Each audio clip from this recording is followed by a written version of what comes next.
Hello everybody, it's Hater. Welcome back to another Destiny 2 build video, and let's face it, the Throwing Hammer Titan build is going to get nerfed sometime before Witch Queen. Whether we like it or not, it is easily the most broken build we have at our disposal at this given time.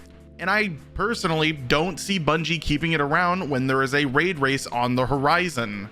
Meaning, what are we going to use when it's gone? That's where, in today's video, the Behemoth Titan subclass combined with an Eyasluna hand cannon is going to be what answers that question. But as per usual guys, if you enjoyed the video, make sure you leave a like, comment any build ideas that you have for the future, subscribe to the channel if you haven't already so you'll be up to date whenever a new build video comes out. And if you guys want to use this build, then there will be a dim loadout link down in the description so you can optimize and save the loadout for yourself. But to understand what is going on in this build, because there is a lot, we're going to be using an Eyasluna hand cannon from the Grasp of Avarice dungeon with specifically the perk Headstone. What Headstone does is that whenever we get a precision kill with the Eyasluna, it's going to create a stasis crystal on that enemy's corpse. This is very important because that crystal can synergize with everything stasis related in the game. Recently, when I made a build video for the Warlock using this hand cannon, it allowed me to create endless amounts of stasis turrets. If you're interested in that, by the way, then there will be a link down in the description taking you to that video. But when we pair this hand cannon with the Titan, however, they get to do something a little bit more crazy.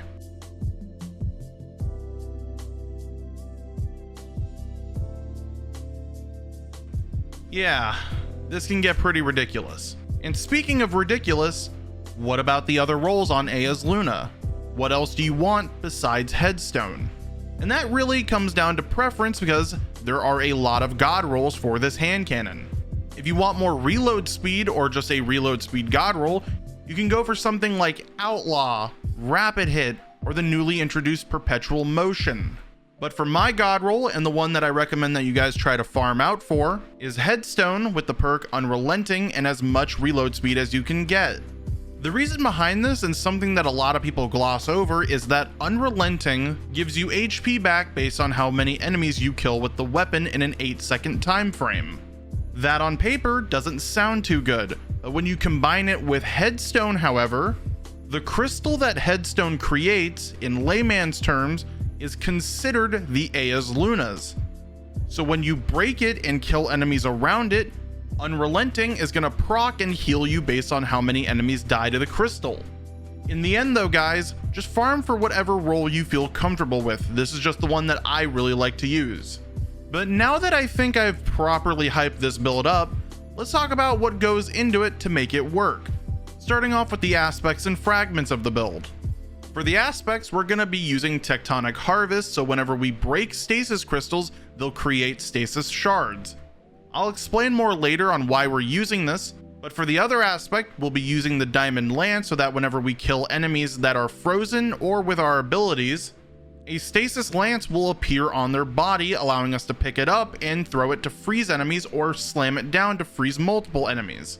This is going to be the bread and butter of the build because the crystal that Eyasluna makes can proc Diamond Lance, meaning that every time we get a headshot with Eyasluna and kill something that is near the stasis crystal, we're always going to have a Diamond Lance to rinse and repeat. Moving over to the fragments, and we have a lot of them because Diamond Lance recently got its fragment slots buffed from 1 to 3. We're going to be using Whisper of Fissures so we can increase the radius and damage on enemies that are frozen and our stasis crystals. Whisper of Shards so that whenever we break our stasis crystals, and there's going to be a lot of them, we gain a bunch of grenade energy back over time based on how many we destroy. Whisper of Rending so that our kinetic weapon, in this case Eyasluna, is going to deal more damage to our stasis crystals and frozen enemies. This is actually really important because this means now that every time we shoot our stasis crystal with Eyasluna, it's going to instantly destroy it instead of having to shoot it twice. Next, we're going to be using Whisper of Conduction so that all of our stasis shards that we create from Tectonic Harvest are going to be sucked right into us. And finally, Whisper of Chain so that whenever we stand near frozen targets or our stasis crystals, we take reduced damage overall. Personally guys, I feel like these are the best overall fragments you can run for this build, but feel free to change it out for whatever you think would fit best. Moving over to the mods that make the build, we're going to be using a combination of elemental well mods that will give us stacks of Charged with Light, constant healing, and a safety net for whenever our shields break. To start things off, we're going to be using the most broken mod for Stasis builds, Elemental Shards.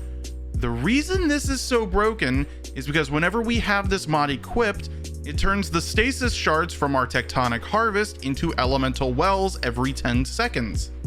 Pair this with the mod Elemental Charge, it becomes truly broken. Because now on top of gaining extra ability energy every 10 seconds, we're also going to gain 2 stacks of Charged with Light to spend on whatever we want with it.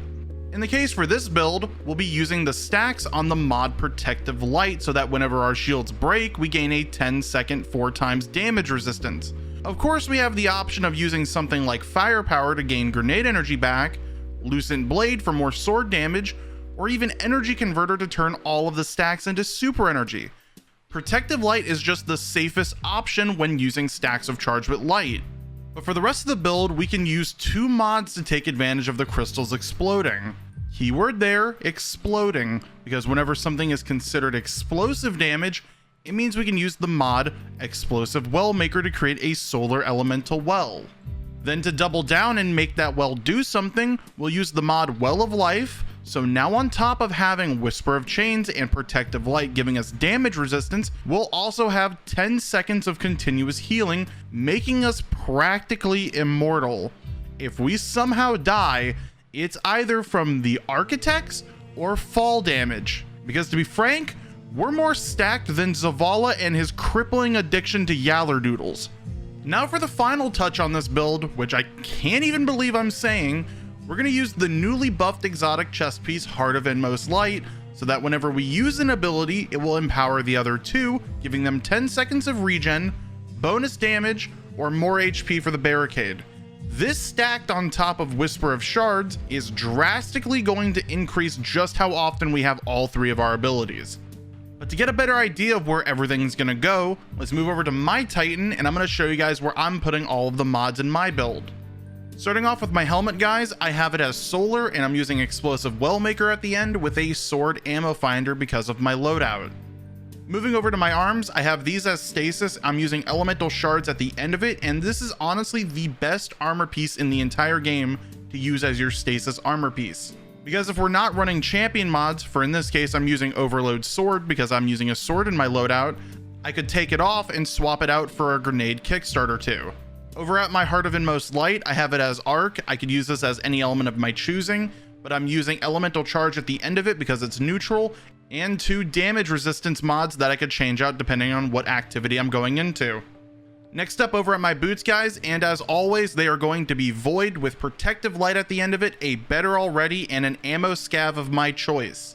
This is the best energy type that you can run in the entire game for your boots, and I highly recommend that you guys do it for yours too. Then finally, over at my class item, I have it as Solar with my Well of Life at the end and a passive guard because I'm using a sword in my loadout. If I'm not running a sword, I could use something like Resonant Siphon or even Particle Deconstruction. Feel free in your guys' build to swap all of the artifact mods or even the scavs and ammo finders to whatever you find necessary for whatever you're bringing this into. But that's going to be it for me, guys. I hope you all enjoyed the build and it helped you out in the future. I'm going to catch you all in the next one. Bye-bye.